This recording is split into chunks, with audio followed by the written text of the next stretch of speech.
Voilà, c'est propre. Bonjour à tous, je suis très content de vous retrouver pour une nouvelle vidéo. Aujourd'hui, on va parler d'un sujet que vous adorez, mais que moi aussi j'adore. On va parler de matériel, et plus précisément du matériel que j'emporte avec moi en voyage pour filmer mes vidéos et prendre mes photos. Mais d'abord, on va aller s'installer dans un coin un peu plus calme pour discuter tranquillement.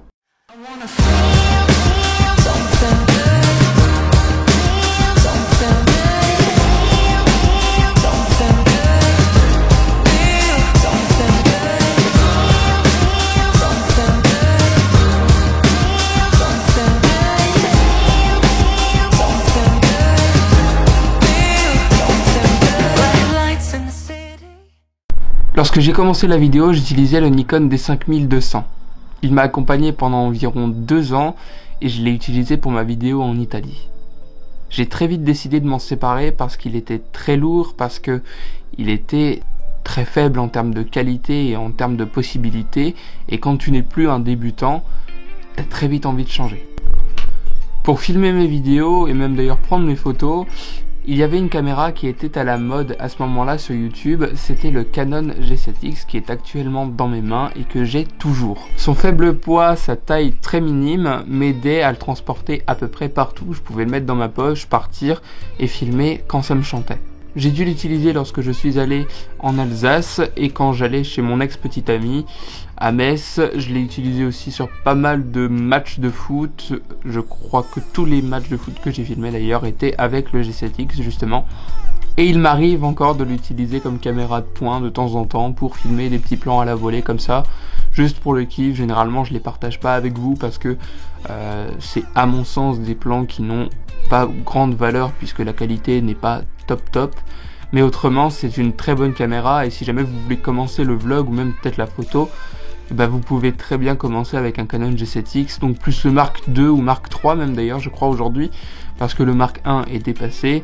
Mais autrement, ce sont des caméras qui font de très bonne qualité. Il existe aussi des alternatives chez d'autres marques comme Sony par exemple, et elles fonctionnent très bien. J'ai fini par faire machine arrière et reprendre un réflexe. Le Canon 80D entre en jeu à ce moment-là. En juillet 2017, je crois, j'ai décidé de m'acheter ce petit bijou, accompagné d'un 10-18 4,5 et d'un Sigma 18-250, mais aussi d'un 50 mm 1.8 de chez Canon. Et il m'a accompagné à peu près partout pendant 2 ans. Alors j'ai pas énormément voyagé, mais il m'a accompagné pour la vidéo en Belgique par exemple.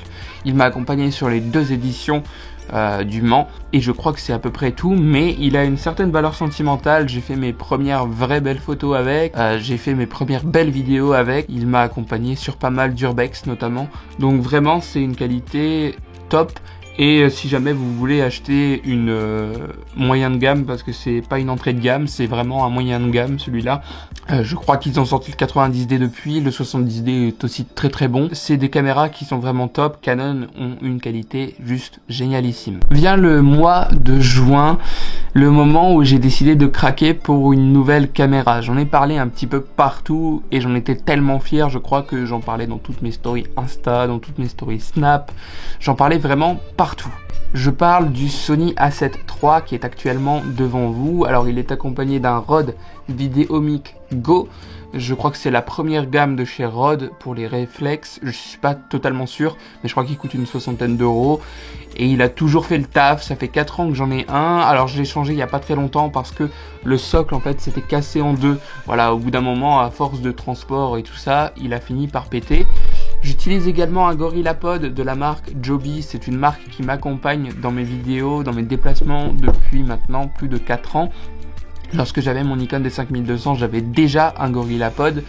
Celui-là a fini par casser puisqu'il était très mal terminé en quelque sorte. En fait, c'était plus un trépied de transport pour celui-là plutôt que une grosse caméra comme celle-ci.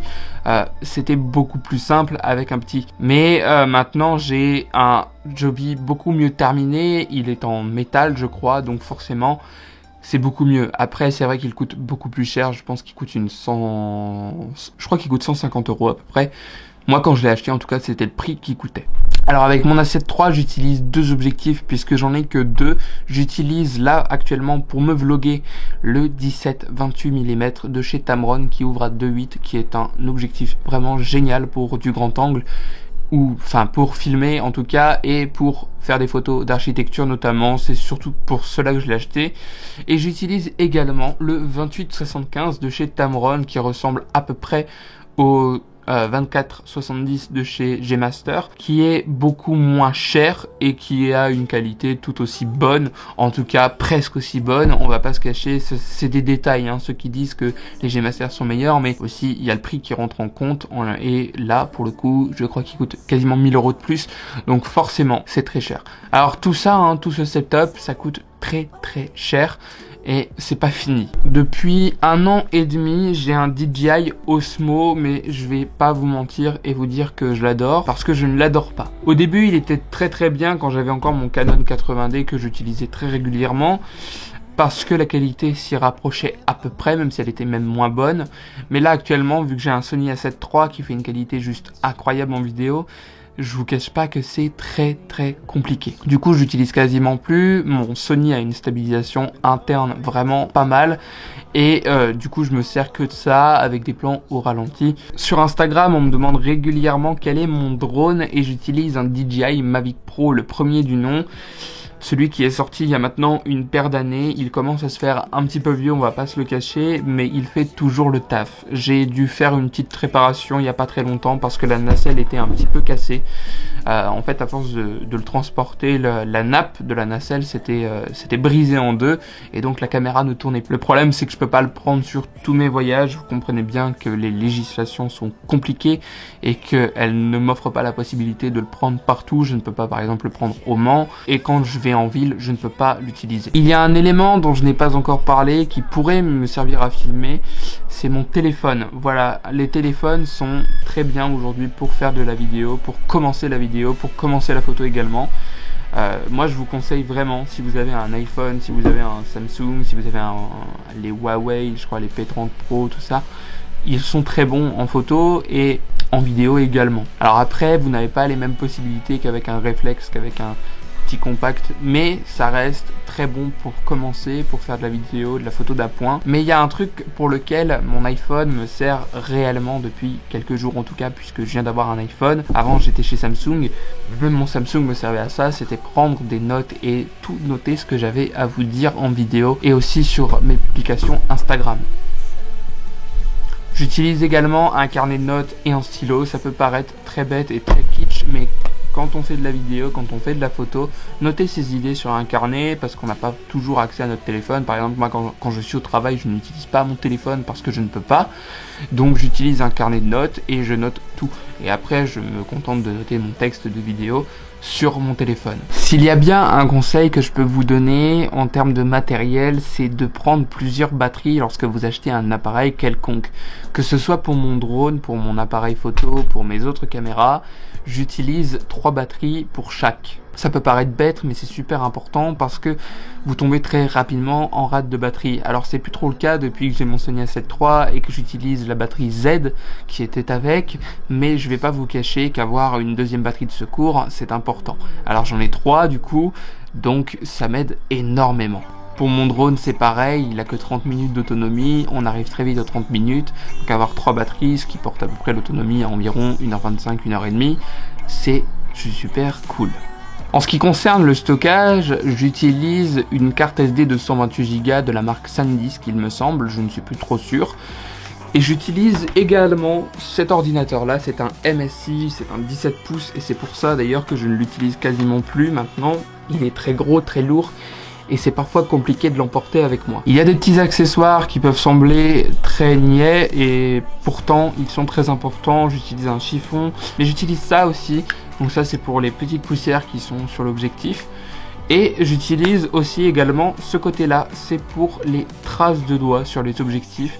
C'est vraiment très pratique, ça coûte pas très cher, je pense que ça coûte une dizaine d'euros sur Amazon, donc si jamais vous voulez vous en procurer un, n'hésitez vraiment pas, c'est super important. Je pense que ça vous est déjà arrivé de mettre une grosse trace de doigt sur votre objectif et pour la retirer, c'est pas toujours tâche aisée. Pour ceux qui se demandent, j'utilise le Sony A7 III comme caméra principale, j'utilise le Canon 80D comme caméra secondaire et le G7X comme caméra tertiaire. Quand je pars en voyage ou en tout cas en gros déplacement, je prends les 3 dans mon sac et je me rends souvent compte que ça ne sert à rien. Le Sony A7 III me suffit amplement et je m'en suis rendu compte lorsque j'étais au Mans. Lorsque j'étais au Mans, j'ai décidé de m'encombrer un petit peu, j'ai pris tout et je me suis rendu compte que c'était trop lourd dans le sac et surtout que je n'utilisais quasiment que le Sony A7 III. Alors ce qui me manque sur le Sony A7 III, c'est un objectif un petit peu téléobjectif. Celui-là sert de téléobjectif, il fait 18-250, c'est pour mon Canon. Donc pour les photos de loin, c'est pas génial, mais en soi, je fais quasiment jamais de photos de loin, à part quand je suis au Mans. Donc voilà, c'était une petite discussion que j'avais envie d'avoir avec vous. J'aimerais savoir, vous, quel est votre matériel. N'hésitez pas à me le dire en commentaire, ça me fait super plaisir d'échanger avec vous là-dessus. Je vous invite également à lâcher un petit pouce bleu, ça m'aide beaucoup. Vous abonner à la chaîne YouTube si ce n'est pas encore fait. Je sais que c'est une nouvelle chaîne, donc forcément ce n'est pas encore fait. Je vous invite également à vous abonner au Club Humanoïde, c'est dans la description. Vous avez juste à rentrer votre adresse mail et vous recevrez des mails de ma part dans lesquels je vous donnerai des conseils, je vous donnerai des cadeaux, des codes promo sur mes packs de presets, sur mes futures formations également, puisqu'il y a des formations qui vont sortir cette année. Voilà, j'ai très hâte de poursuivre cette année avec vous. Je vous remercie d'avoir regardé cette vidéo, je vous dis à la prochaine, prenez soin de vous, bye.